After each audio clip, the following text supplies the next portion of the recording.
السلام عليكم. في هذه الحلقة غادي نشوفوا شيرين كتخبر منار أن صابر مازال حي، وغادي نشوفوا شيرين اللي كان تيهددها منير وكيقول لها بلي الأم والأب ديالك هما عندي غادي نقتلهم إلا انت خبرتي منار بشي حاجة. الحلقة غادي تكون جد رائعة. في البداية ما نطولش عليكم، غادي يكون عارف جالس في القهوة، جات عندو منار قالت له بغيت نعرف مالك مقلق. قال لها ما ماليش. قالت له شوف عارف انا ملي كنكون مقلقه ما كتبعدش مني حتى تعرف مالي، يعني انت دابا ضروري خصك تقول لي مالك وخوي قلبك عليا. قالت لي والا راه غادي نتقلق منك. قال لي دابا انت واش جايه تخليني نخوي قلبي ولا جايه تدبزي معايا؟ قالت له يلا عاود ليا.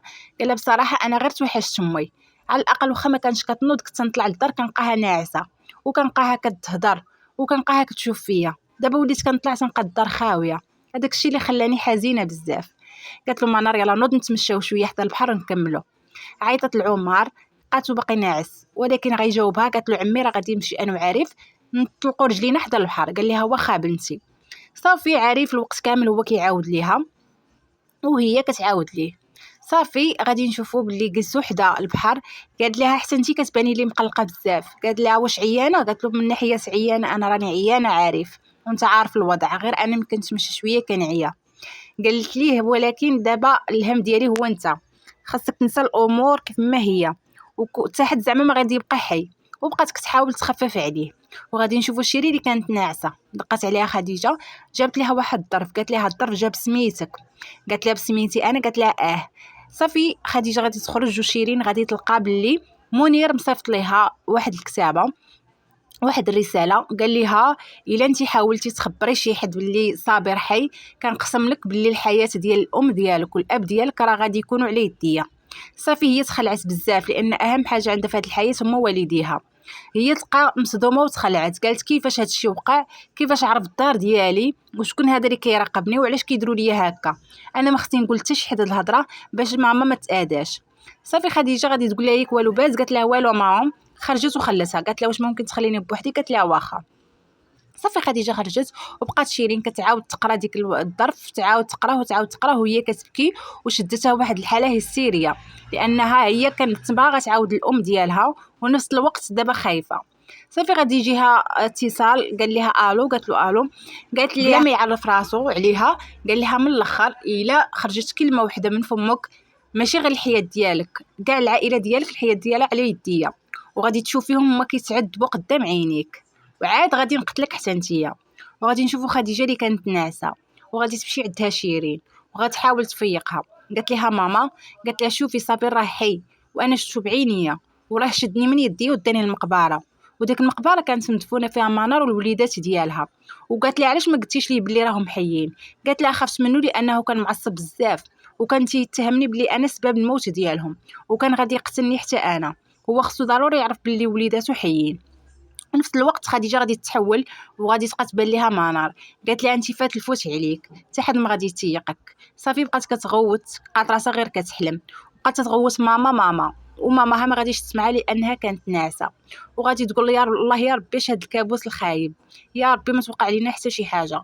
وغادي تمشي عند الام ديالها كتجري وغادي تخشى في الفراش حداها وغادي تنعس حداها. خديجه حست بها وبقات عا كتشوف التصرفات ديالها، شدت لها في يديها وحاولت تهدنها. وهنا غادي نشوفوهم نعسوا وغادي يطلع الصباح وغادي نشوفوا الوليدات ديال منار كيهضروا. فاروق قال جيهان واش بصح اللي ما عندهمش والديهم تيرموهم في الزبل؟ قالت لها شكون اللي قالت لي شكون اللي قال لك هاد الهضره؟ قال لها مراد اللي قالها ليا. قالت لي هذاك غير كيخربق ما كيبقى ما يقول. منار فيقتهم يلا الوليدات نوضوا تفطروا. صافي هما فرحوا لانها دهنا لهم الكونفيتور وبقاو كيضحكوا مع بعضياتهم. وسولها قال لها ماما واش بصح كيرميو الوليدات في الزبل؟ قالت لي شكون اللي قال لك هاد الهضره؟ ما تسيقش. صافي جيهان بقات كتبكي، قالت لهم هاد الهضره ما كايناش وما منها حتى شي حاجه ولدي. قال لها اذا ما كيطرموش الدراري اللي كيتزادوا ولا اللي باسلين، الوليدات اللي ما عندهمش الاباء ديالهم ماما والامهات ديالهم هما اللي كيطرموا في الزبل ياك؟ قالت لي لا ولدي هاد الهضره ما كايناش. ومنار باش تقنع وليدات ديالها بهاد الهضره ما كايناش وما منها والو غادي تحاول دير لهم واحد الجوله. قالت لهم شنو الراي ديالكم نخرجوا ونتمشاو واحد شويه؟ الوليدات وافقوا وغادي نشوفوا خديجه اللي قالت شيرين سناني انا خارجه نخرجوا انا وياك. ولكن شيرين قالت لها لا ماما انا مزروبه بزاف خصني نمشي. حقا خرجت كتجري ما عرفناش شنو في الراس ديالها. غتمشي لبلاصه بوست طاكسيات وقالت له يلا ندخل نمشيو. بقى هو كيكمل فطورو، قالت له راني قلت لك مزروبه عافاك لا ما سربيني. صافي هو يكمل فطورو في الطريق، وغادي نشوفوا لاله جيداء اللي ناعسه والوليدات ديال الاسيل كيلعبوا. صدعوها، قالت لا هادشي بزاف عليا، ما يمكنش لي نبقى مستمره هكا. ناضت عندهم قالت لهم عافا، قالت سكتي لي ولادك شويه. قالت لها هادو دراري صغار وخصهم يلعبوا. قالت لها ماشي شغلي فيهم، الا كانوا خصهم يلعبوا ديهم لشي حديقه، انا راني بغيت ننعس. صافي حاولت تهدنهم ولكن ما قدروش يسكتوا لانهم تيبقاو دراري صغار. وغادي تنوض جيداء وغادي تخرج من الدار كاع، ومنار اللي شدت وليداتها وغادي تمشي دير لهم جوله. بقاو غاديين خارجين، وفي نفس الوقت غادي نشوفوا شيرين وصلت لعند منار وهي مزروبه.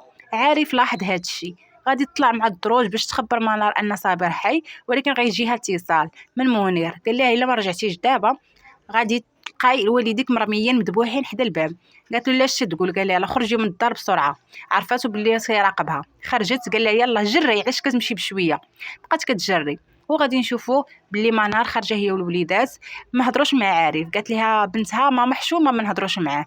قالت لها هذا هو قانون اللعبه. باش تخليه على خاطرو جيهان رجعت اللور وقالت حدا عمو عارف، قالت له شوف، قالت لها ماما ياك حنا ما نقدروش نهضروا مع عارف حقاش حنا لاعبين اللعبه ديال الصمت، ياك ما نقدروش نتكلموا. عارف فهم الموضوع، فهمها بلي راه كيهضروا معاها غير هما مقلقين واحد شويه، وهما تيلعبوا واحد اللعبه ديال ما يهضروا مع حتى شي واحد. وغيبقى يضحك وحتى منار غادي تضحك. ومن بعد غادي تبقى غادا منار وبغات تبين لولدها بلي هذيك الهضره ما منها والو. مشات لبركاسه قالت له شوف هذا بركاسه. قالت ليه طل شنو فيها؟ لقات فيها غير الازبال. قالت له ما كاين حتى شي حاجه اخرى، يعني ما كاينش دراري صغار غادي يخشيو يديهم في ميكات، وهذاك الشارع كامل غيقلبوا البركاسات ديالهم. البركاسه اللي لقاوها طايح في الزنقه كيقلبوها بيديهم وما لقاو حتى شي دري صغير مرمي. يعني الهضره غلط، وباش تبين لهم غلط ما قالتش لهم راه غلط، خلاتهم هما يكتشفوا الغلط بيديهم. من بعد غيدخلوا للحاره ديالهم وغيشوف فاروق واحد الصباط ديال الدري صغير. قالت له هذاك غير بوط غير مرمي مخسر مابقاوش كيلبسوه رماو. قال لها انا عارف هادشي يا ماما كنضحك معاك. وهنا كتنتهي الحلقه، كنتمنى تنال الاعجاب.